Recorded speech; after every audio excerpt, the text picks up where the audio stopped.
मुख्यमंत्री ज्योतिरादित्य सिंधिया आज दिल्ली से राजमाता विजयाराजे सिंधिया एयरपोर्ट ग्वालियर पहुंचे, जहां उनका भाजपा नेता एवं समर्थकों ने फूल माला पहनाकर जोरदार स्वागत किया। उन्होंने पत्रकारों से चर्चा में कहा कि हर घर तिरंगा अभियान भारत की प्रजातंत्र का सबसे बड़ा अभियान है। भारत का एक एक नागरिक गर्व के साथ अपने घर पर तिरंगा लहराए। भारत की आन बान और शान तिरंगा है और इस अभियान को हर घर पहुंचाने के लिए एक एक नागरिक तन मन के साथ मेहनत कर रहे हैं। मेरा पोस्ट ऑफिस विभाग भी हमारे 1,64,000 डाकघर पूरे देश में तिरंगे को पहुंचाने के लिए पूरी मेहनत कर रही है और मुझे विश्वास है कि जैसे पिछले वर्षों में करोड़ों झंडों के आधार पर हर व्यक्ति ने अपने मन और सम्मान के आधार पर तिरंगे को अपने घर पर लहराया था, इस वर्ष में भी वही स्थिति होगी। वहीं हिडनबर्ग की रिपोर्ट के सवाल पर भी कहा कि कांग्रेस का एक ही काम है, देश में अराजकता फैलाना, देश को विवादित मामलों में उलझाना। भारतीय जनता पार्टी का एक एक कार्यकर्ता मशाल लेकर देश की प्रगति के लिए विकास के मार्ग पर चल रहा है। कांग्रेस केवल भड़काने की कोशिश और अंधेरे में रखने की कोशिश करती है, जो उनकी पद्धति रही है। इतने वर्षों से इस पद्धति पर कांग्रेस चल रही है। वहीं उपराष्ट्रपति को हटाने के सवाल पर कहा कि मुझे बड़ा खेद है कि जिस तरीके से व्यवहार सदन के अध्यक्ष के साथ उस दिन राज्यसभा में किया गया। सदन के अध्यक्ष केवल सदन के अध्यक्ष नहीं है, देश के उपराष्ट्रपति हैं।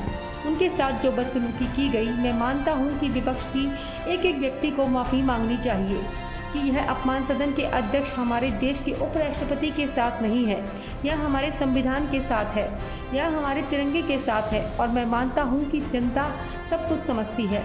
और जो शोरगुल हो रहा है सदन में और जो लोगों का अपमान हो रहा है, इस तरीके से 2014 में, 2019 और 2024 में जनता ने सबक सिखाया था।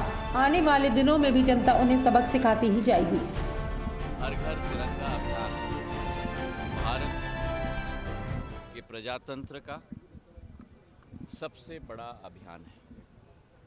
भारत का एक एक नागरिक गर्व और प्रफुल्लता के साथ अपने घर पर तिरंगा लहराए। और आप सबसे भी मैं निवेदन करना चाहता हूँ, भारत की आन बान और शान हमारा तिरंगा है और इस अभियान को घर घर तक पहुँचाने के लिए एक एक नागरिक तन मन के साथ मेहनत कर रहे हैं। मेरा पोस्ट ऑफिस विभाग भी हमारे 1,64,000 डाक घर पूरे देश में तिरंगे को पहुंचाने के लिए अपनी पूरी मेहनत कर रहे हैं। मुझे विश्वास है कि जैसे पिछले वर्षों में करोड़ों झंडों के आधार पर हर व्यक्ति ने अपना मान और सम्मान के आधार पर तिरंगे को अपने घर पे लहराया था, इस वर्ष भी वो स्थिति होगी। पिछले बार मैं जब आया था तो आगरा से ग्वालियर की एक्सप्रेसवे की सौगात में लेके आया था, जिसके लिए मैं प्रधानमंत्री जी को, गडकरी साहब को और मुख्यमंत्री जी को बहुत धन्यवाद देना चाहता हूं। ये ग्वालियर की फ़िज़ा को बदलेगी जैसे इस एयरपोर्ट ने ग्वालियर की फ़िज़ा को बदला है। और मुझे इस बात की बड़ी खुशी है कि आज जो फ़्लाइट में मैं आया 185 में से 175 यात्री आए हैं, तो मतलब करीब 95% फ़्लाइट हमारा अब भर चुका है और यही एक यात्रा चलती रहे। ग्वालियर को अब जो नींव ग्वालियर की बन गई है, एयरपोर्ट के साथ, रेलवे स्टेशन के साथ, एक्सप्रेसवे के साथ, अटल एक्सप्रेसवे के साथ, अस्पताल, 1000 बिस्तर के अस्पताल के साथ, मल्टी स्पेशलिटी अस्पताल के साथ, चंबल से पानी लाने की योजना के आधार पर, ISBT की योजना के आधार पर अब समय है ग्वालियर में लोगों को आकर्षित करने के लिए। और इसलिए मैं मुख्यमंत्री जी को धन्यवाद देना चाहता हूं कि 28 तारीख को जो मैंने मांग रखी थी कि ग्वालियर में इन्वेस्टमेंट समिट होनी चाहिए, वो इन्वेस्टमेंट समिट आयोजित किया जा रहा है। मैं भी कई लोगों से चर्चा कर रहा हूँ, मुख्यमंत्री जी भी बंगलुरु गए हैं, मुंबई गए हैं लोगों को आकर्षित करने के लिए। और मुझे विश्वास है कि एक नया भव्य समिट हमारे उद्योगपतियों को आकर्षित करने के लिए ग्वालियर में आयोजित 28 तारीख को हम लोग साथ में मिलकर करेंगे। इसी के साथ सूचना प्रौद्योगिकी क्षेत्र में जो STPI मैंने यहाँ लगवाया था जब मैं केंद्र सूचना प्रौद्योगिकी मंत्री था 2007 और 9 में, वहाँ मैंने मांग रखी है कि एक सेंटर ऑफ एक्सीलेंस STPI की स्कीम के अंतर्गत जो है एक सेंटर ऑफ एक्सीलेंस इस STPI में लगाया जाए ग्वालियर के अंदर। और पूर्ण रूप से हमारे सूचना प्रौद्योगिकी मंत्री अश्विनी वैष्णव जी ने अपना समर्थन दिया है और इससे नए स्टार्टअप ग्वालियर में भी स्थापित होंगे।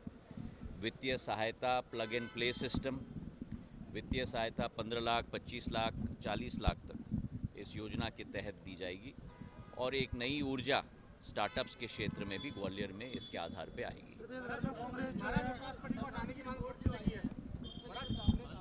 किसके ऊपर? हिडनबर्ग। कांग्रेस का एक ही काम है, देश में अराजकता फैलाना, देश को विवादित मामलों में उलझाना। प्रधानमंत्री जी एक मशाल लेकर, भारतीय जनता पार्टी का एक एक कार्यकर्ता एक मशाल लेकर देश को विकास और प्रगति के मार्ग पर चला रहा है। कांग्रेस केवल भटकाने की कोशिश, अंधेरे में रखने की कोशिश, जो उनकी पद्धति रही है इतने वर्षों से, उसी पद्धति पे कांग्रेस चल रही है। मुझे बड़ा खेद है कि जिस तरीके से व्यवहार सदन के अध्यक्ष के साथ उस दिन राज्यसभा में किया गया। सदन के अध्यक्ष केवल सदन के अध्यक्ष नहीं हैं, पर देश के उपराष्ट्रपति हैं। उनके साथ जो बदसलूकी की गई, मैं मानता हूं कि विपक्ष के एक एक व्यक्ति को माफ़ी मांगनी चाहिए, क्योंकि ये अपमान सदन के अध्यक्ष हमारे देश के उपराष्ट्रपति के साथ नहीं है, ये हमारे संविधान के साथ है, ये हमारे तिरंगे के साथ है। और मैं मानता हूं कि जनता सब कुछ समझती है। जो शोरगुल हो रहा है सदन में, जो लोगों का अपमान हो रहा है सदन में, जिस तरीके से 2014 में, 19 में और 24 ने जनता ने सबक सिखाया था, आने वाले दिनों में भी जनता उन्हें सबक सिखाते ही जाएगी। चलिए।